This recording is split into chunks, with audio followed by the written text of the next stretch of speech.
섭섭한 거는 오래 가지고 있으면 안 돼요. 병돼요.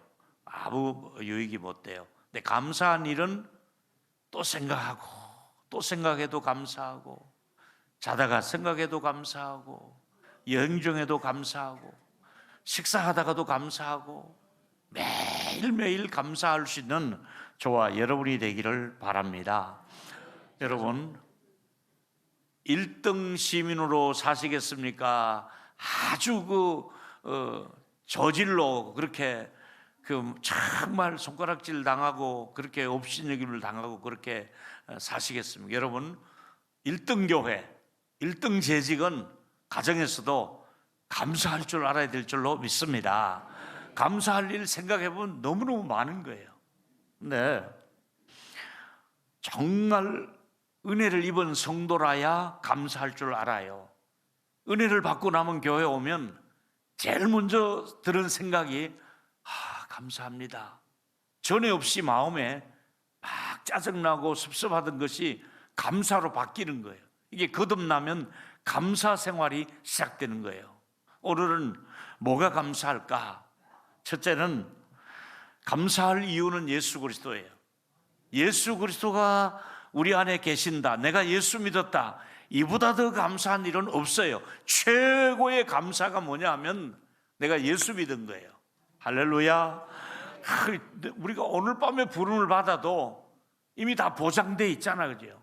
우리가 영원한 생명을 주시잖아요. 그러니까 오늘 밤에 나 부름 받아도 좋습니다, 감사합니다, 이렇게 하나님 앞에 감사할 수 있는 저와 여러분이 되기를 바랍니다. 설령 우리가 그런 일이 없어야겠지만은 무슨 병원에서 안 좋은 얘기를 내 몸에 대고 진단을 딱 내린다 하더라도 감사합니다, 할렐루야, 이러면서 또 천국 가면 되는 거고요. 또 조금 더 이 땅에 살고 오라 그러면 조금 더 살면 되고, 또 고생해도 좀 불편할 뿐이지 그게 짜증내고 그러면 안 된다 이거지. 여러분, 다시 축복합니다. 우리 예수 믿은 것 때문에, 예수님이 날 위해 생명을 아낌없이 주신 것 때문에, 예수님 내 죄를 용서해 주신 것 때문에 감사할 수 있는 저와 여러분이 되기를 바랍니다. 또 감사한 일은 예수 이름으로 기도하면 응답을 준다 그랬잖아요. 우리가 아무리 달라 그래도 안 주시는데 하나님은 기도하면 응답을 주거든요.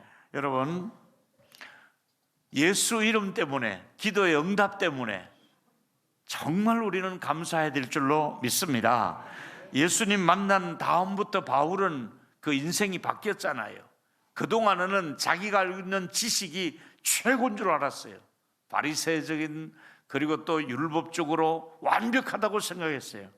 근데 빌립보 3장 7절과 8절을 보니까 바울이 이상한 얘기를 하잖아요. 무슨 얘기 합니까? 내가 8절에 보니까 여러 가지 예수를 발견한다부터는 해로 여기고 예수를 아는 지식이 가장 고상하고 나머지는 배설물로 여겼다. 애들 말로 하면 그냥 똥으로 여겼다 이거예요. 성경에 똥이라는 말을 쓰기 싫으니까 그냥 배설물로 여겼다 이렇게 썼지, 배설물이 뭐예요? 똥. 예수 그리스도 외에는 나머지는 똥이다. 이게 다 예수가 진짜고 나머지는 똥이다. 이게 똥. 명예도 또 돈도 뭐 지나고 나니까 다 별 볼 일 없고 그냥 짐승이 똥 싸놓고 가는 거하고 똑같다 이거지. 아무것도 아니다 이거지. 예수가 진짜다 이거예요. 그 예수 안에는 내가 율법에 의해서 이룰 수 없는 의를 예수님이 나에게 주셨으니, 예수가 내 죄사함을 주셨으니, 예수가 내게 의롭다함을 주셨으니, 예수가 내게 기도의 응답을 주셨으니 예수 아는 지식 외에는 다른 게 없더라 이거지요. 여러분, 우리가 구원받는 과정을 보면 우리가 한 것 아무것도 없어요. 죄 짓고 살아온 우리들이 구원받는 과정을 보면은 로마서 8장 30절에 일단은 정하신 자들이 있어요. 예정이라고 얘기해요. 이 세상에 수많은 사람들이, 수십억의 사람이 살아도 하나님이 예정해 놓은 사람이 있어요.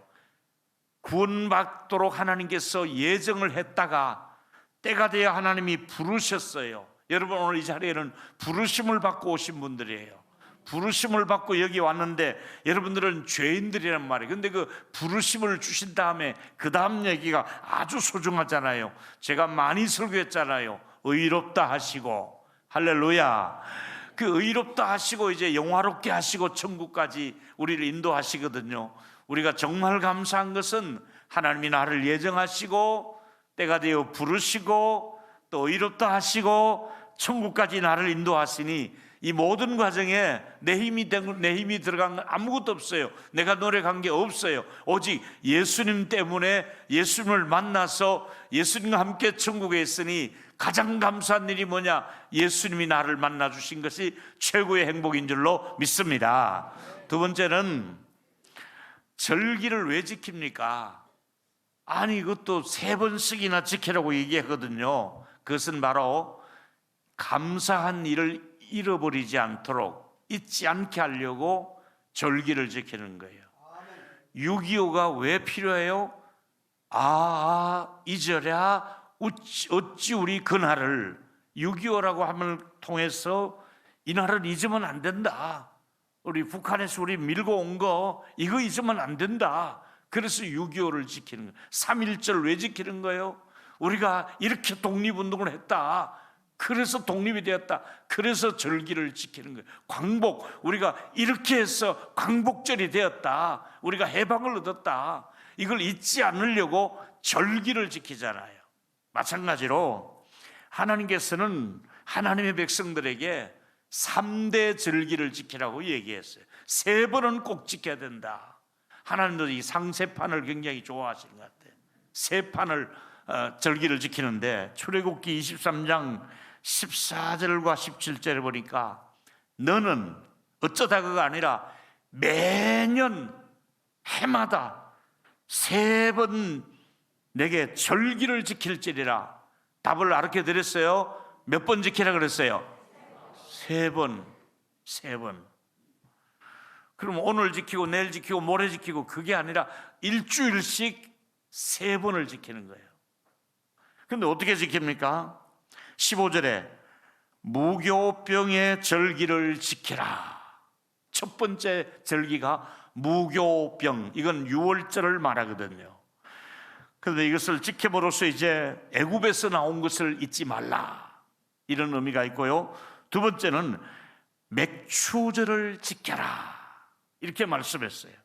맥추절은 뭐냐? 추수한 곡식을 처음으로 따면서 열매를 거두면서 밀을 추수하면서 보리를 추수하면서 감사하다 하는 마음이고, 그 다음에 수장절을 지켜라. 이건 가을의 곡식을 이제 거두면서, 봄철에 심었다가 요 여름철에 거두는 과일이 있고 밀과 보리죠.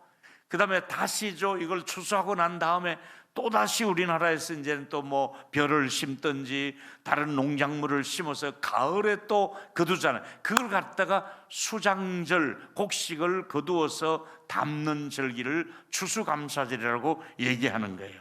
그러면서 17절에 내 모든 남자는 매년, 아까 시작할 때도 그랬는데 3번씩 주 여호와께 보일지니라, 하나님께 보여달라 이거예요. 그 절기 지키는 모습을 너희들이 나에게 보여라 이거예요. 그래서 멀어도 쫙 동네마다 남자들이 어울려서 절기를 지키러 예루살렘으로 올라가야 되는 거예요. 그럼 여기서 3대 절기를 오늘 구체적으로 조금씩 더 나누어서 말씀을 드려볼게요. 첫째로 유월절이 뭐냐?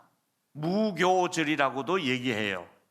유월절은 이스라엘 백성들이 400년 동안 애굽에서 노예 생활을 했어요. 근데 그 해방이 돼서 나오잖아요. 이제 모세에 의해서 그 해방된 날을 기념하는 거예요. 그 해방된 날이 어떤 날입니까?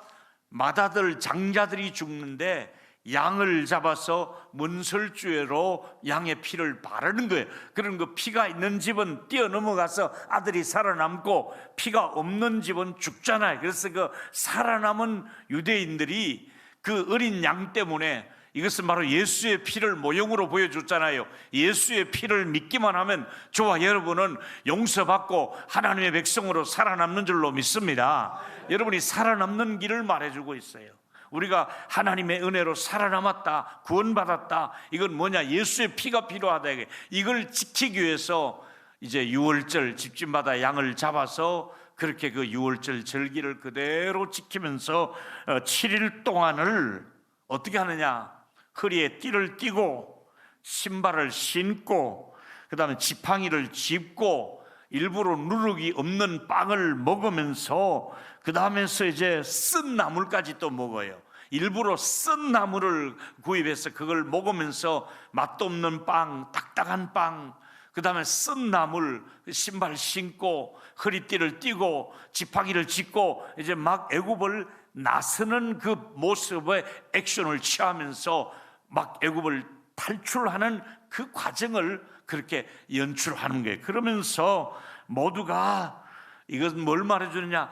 우리 조상들이 그때 최대 강국이었던 애굽에서 우리 힘으로 나온 것이 아니라 유월절 어린 양의 피에 10번째 재앙을 통해서 우리가 살아남았다. 우리 조상들이 이런 은혜를 받았다. 우리나라가 이런 은혜를 받았다. 우리는 그래서 하나님께 구원받은 백성으로서 감사해야 된다. 이런 의미로 유월절을 지키라는 것이지요. 자기가 받은 은혜도 감사하겠지만은 조상들이 받은 은혜, 우리나라를 지켜주신 은혜, 우리나라에 지금까지 내가 발붙이고 살 수 있는 은혜, 이 자유대한민국에 살 수 있는 은혜를 주신 것을 저와 여러분 북한에 살지 않고 여기 살게 된 것을 다시 한 번 더 감사할 수 있는 저와 여러분이 되기를 바랍니다. 할렐루야. 감사하다 이거지요. 두 번째는 이제 추수감사절이죠. 가을에 지키는 거예요. 이걸 초막절이라고도 얘기하고 수장절이라고도 얘기합니다. 다 같은 내용인데 추수하면서 밖에 나가서 들판에다가 초막을 지어요. 임시 텐트를 만들어서 그 다음에 또 곡식을 거두어서 창고에 넣으면서 이걸 수장절이라고 얘기를 하는 거예요. 여기서 여러분 초막절에는 가족이 들판에 나가서 일부러 텐트를 치고 그러면서 또 나뭇가지를 갖다가 전부 텐트 주변에다가 이렇게 막 그늘을 짓고 만들고 이렇게 해가지고 물을 떠다가 먹으면서 야, 우리 조상들이 이렇게 텐트 치고 광야 생활을 40년이나 했다 이러면서 우리 선조들이 믿음의 역사 속에서 아침에 일어나 보니까 만나가 있더라. 그리고 고기가 먹고 싶어 할 때는 또 이렇게 메추라기가 주변에 와서 우리 조상들이 이걸 먹었다. 목마를 때는 바위에서 샘이 터져 나왔다. 이런 얘기를 쭉 하면서 모든 과거에 받은 은혜, 자기 선조들이 받은 은혜, 그 할아버지 때에 있었던 일들을 손자대 그 집안 대대로 내려가며 신앙교육을 하는 거예요. 그래서 이게 계속해서 말씀을 자녀들에게 들려주면서 그 절기를 지키는 것이 바로 또 맥추 감사, 추수 감사절이다 이거지요. 세 번째 이제 오늘 맥추 감사는 뭐냐? 출애굽기 23장 16절에 정확하게 얘기합니다. 같이 한번 읽었으면 좋겠습니다. 시작. 맥추절을 지키라. 이는 내가 수고하여 밭에 뿌린 것에 첫 열매를 거둠이라. 수장절을 지키라. 이는 내가 수고하여 얻은 것에서 연말에 밭에서 거둔다. 둘이 비슷한데 이것은 이제 막 봄이 되어서 처음으로 밀과 보리를 심었잖아요. 꽃이 피더니 열매를 맺어서 지금 이제 보리를 베고 밀을 추수하잖아요. 바로 이때에 처음으로 이 농사 지어서 얻은 땅에서 나온 곡식이 너무 감사하잖아요. 그동안은 계속해서 하늘의 만나만 먹다가 직접 농사를 짓고 먹어보니까 너무 감사하잖아요. 그래서 처음 익은 그 열매를 따면서 감사절을 지켜라 이렇게 말해요. 그래서 우리도 지금도 가끔 사람들이 직장에 가면 첫 월급 받으면 하나님께 먼저 드리잖아요. 저희 딸들도 보니까 첫 월급 받아와서 다 하나님께 드리더라고요. 너 뭘 용돈 없지 않으니까 괜찮아요. 첫 월급을 드렸어요. 너무너무 또 그 뭐 시킨다고 하겠어요. 애들이 또 좋은 결과를 하나님이 주셨잖아요. 여러분 절기는 시간이 있는 사람은 지키시고요, 시간 없으면 다음 절기 지키면 됩니다 이렇게 하지 않았어요. 매년마다 3번은 의무적으로 지켜라. 왜 그랬을까요? 그렇게 하지 않으면 감사한 마음이 식어지니까, 그렇게 하지 않으면 감사하는 마음이 식어질 만하면 맥추감사, 또 식어질 만하면 추수감사, 또 식어질 만하면 또 신년감사, 뭐 이렇게 자꾸 교회에서 절기를 지킴으로 감사가 식어지지 않고 열매를 맺고 뿌리를 나리게 하는 것이 감사절의 목적이다 이거지요. 좀 더 추수감사절의 의미를 생각해 보면은 40년 동안 이스라엘 백성들은 농사를 짓지 않았어요. 그냥 일어나서 만나 먹으면 되고, 또 메추라기 주변에 와서 떨어진 거 잡아서 먹고, 샘 파지 않아도 물이 그냥 여기저기서 터져 나오니까 그 물 가지고 먹었단 말이에요. 그러니까 40년 동안을 그렇게 지내오다가 딱 가나안에 들어갔으면서부터 만나가 딱 끝나는 거예요. 그러니까 그때 이제 밭이 있으니까 씨를 심기 시작했고 열매를 맺기 시작했고, 또 주변에 보니까 원주민들이 먹고 사는 방법이 있으니까 따라해서 그렇게 해서 곡식을 처음으로 이걸 먹으면서, 하나님 지금까지는 받기만 했는데요, 농토를 주시고 또 밭을 일구게 하시고 씨앗을 주시고 비와 햇빛을 적당하게 주시고 곡식이 이렇게 연걸어서 이렇게 밀이 익었습니다, 이렇게 과일이 익었습니다. 하나님, 우리가 이렇게 농사지어서 처음으로 먹게 하신 은혜를 감사합니다. 이러면서 이 곡물을 주신 하나님께 감사해서 직접 보리를 빻아가지고 거기다 유향을 넣어가지고 그 다음에 그것을 태워서 그 향기를 하나님께 드리면서 지키는 절기가 바로 맥추감사주일이었어요. 여러분, 한번 여러분이 이렇게 생각해 보세요. 여러분이 지금까지 생존하셨잖아요. 생존했다는 것은 뭔가가 드시고, 못 먹으면 안 되잖아요. 뭔가 먹었어요. 뭔가 음식을 많이 먹든 뭐 고급을 먹든 또 싼 음식을 먹든 어쨌든 여러분이 음식을 먹었기 때문에 여기까지 생존했다. 그러면 음식을 먹었다는 것은 뭔가가 수입이 있다는 얘기예요. 돈 없이 우리가 먹을 수가 없잖아요. 하다못해 뭐 냉면 한 그릇을 먹어도, 집에서 된장찌개를 하나 먹어도 이것은 먹을 수 있도록 하나님께서 물질을 주셨잖아요. 뭘 사 먹을 수 있도록, 입을 수 있도록, 옷을 또 집을 거할 수 있도록, 물을 마실 수 있도록 모든 것이 물질이 제공되어졌잖아요. 누구를 통해서든. 그렇다면 수입이 있는 사람은, 먹고 지나고 생존한 사람은 무조건 다 하나님 앞에 감사의 의미를 되살려 감사할 줄 알아야 된다 이 말입니다. 아멘. 그래서 여기 연금을 받는 분들도 계시고 또 못 받는 분도 계시지만은, 받는 사람은 감사하고 연금 없는 사람 불평하냐, 그게 아니라 뭘 하든지 간에 먹고 살았잖느냐, 입었잖느냐, 생활했잖느냐, 그러면 너도 감사할 줄 알아라. 이제 이런 의미가 감사절의 의미가 되겠습니다. 세 번째 얘기가 중요합니다. 맥추감사절의 이 정신은 성숙에 대한 감사입니다. 성숙한 감사를 담고 있습니다. 지금까지는 하늘에서 주신 것을 의존했잖아요. 애들처럼 주신 걸 아침에 일어나서 눈 뜨고 이걸 막 거두어서 먹었잖아요. 그래서 늘 하나님이 주신 걸 거두어서 먹고 농사를 안 지었는데, 이제는 농사를 짓고 보니까 하나님, 이제까지 우리가 농사 안 짓고도 살 수 있는 은혜를 주신 것을 감사합니다. 근데 이렇게 농사를 지어보니 열매를 맺고 너무너무 우리가 또 이렇게 좋은 과일과 곡식을 주시니 감사합니다. 이러면서 농사 안 지을 때도 감사했지만은 농사를 짓고 나니까 또 감사할 마음이 들어서, 그래서 모든 사람들이 절기를 지키라고 말씀하신 것이지요.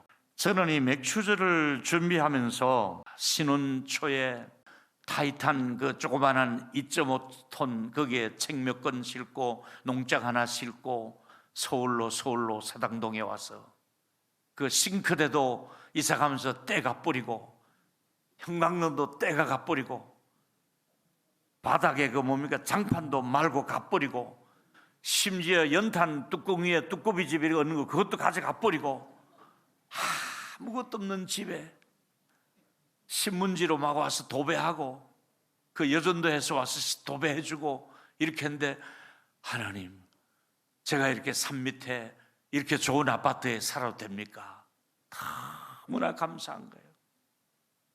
정말 하나님은 생각했던 것보다도, 기도했던 것보다도 훨씬 더 많이 주시고 넘치도록 주시는 분인 줄로 믿습니다. 개척할 때는 이렇게 좋은 교회가 될 줄 누가 알았으며, 이렇게 많은 분들이, 이렇게 좋은 장로님 집사님들이 우리 교회를 출입하며 이렇게 섬겨줄 줄 누가 알았겠습니까? 생각해 보면 너무너무 감사한 일이 막 입만 열면 하나님 감사합니다, 감사합니다 안 할 수가 없는 거예요. 여러분, 매일매일 짜증나고 속상하고 그게 섭섭하고 이게 아니라 매일매일 자다가도 감사하고, 아침에 일어나면 감사하고, 저녁에 누워서 감사하고, 샤워를 할 때도 감사하고, 수박을 들칠 때도 감사하고, 감사해야 돼. 감사. 자녀들이 성적이 안 올라가도 괜찮아요. 감사해야 돼. 그런데 여러분, 감사절에 꼭 주의사항은 빈손으로는 나오지 말라 이렇게 말하고요. 출애굽기 23장 15절에 보니까 무교절을 지켜라 이렇게 말하면서 그 다음에 뭐라 그랬어요? 애굽에 나왔음을 기억하라. 그렇게 네가 구원받은 것을 감사한다면 빈손으로 내 앞에 나오지는 말라 이 말을 하고 있어요. 주의사항이에요. 절기를 제가 강조하는 이유는 절대로 아무리 어려워도, 가난해도 어려우면 어려운 대로 그 형편껏 하면 되는 거예요. 그 정성껏 하는 거예요. 우리 한번 따라했으면 좋겠습니다. 빈손으로 오지는 말라. 아멘 할 수 있죠? 성경의 명령이에요. 많이 가져와라 이렇게 말씀한 것이 아니라 빈손으로는 오지 마라 이렇게 말씀한 거예요. 그래서 절기는 실제로 마음을 담아서 손에 뭘 들고 왔어요. 그게 바로 절기의 정신이거든요. 세상에 믿지 않는 사람들도 고마운 일이 있으면 표현할 줄 아는데, 우리가 하나님 앞에 골로새 2장 7절에 보니까 감사함을 넘치게 하라. 겨우 하지 말고 넘치도록 하라. 그래야 넘치는 축복을 또 주실 수 있거든요.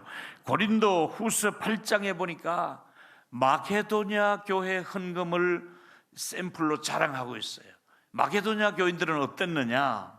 예루살렘 교회가 가난하다는 얘기를 듣고 헌금을 모아보는데, 마게도냐 교인들은 주신 은혜가 있는데 어떤 은혜를 주셨느냐? 2절에 보니까 환난과 시련이 있는 교회예요.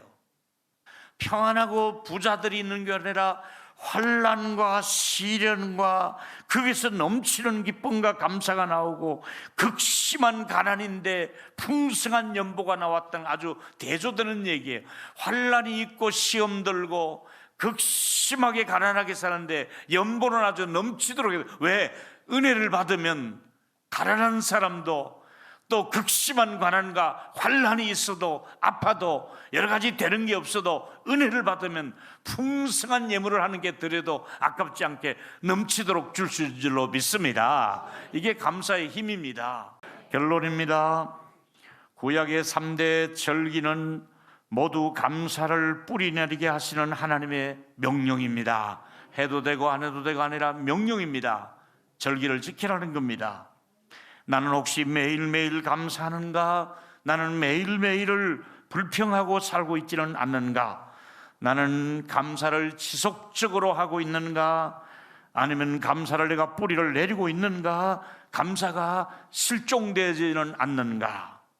나는 넘치는 감사를 하고 있는가? 인색한 감사를 하고 있지는 않았는가? 이제 영적으로 성숙해져서 감사를 해야겠지요.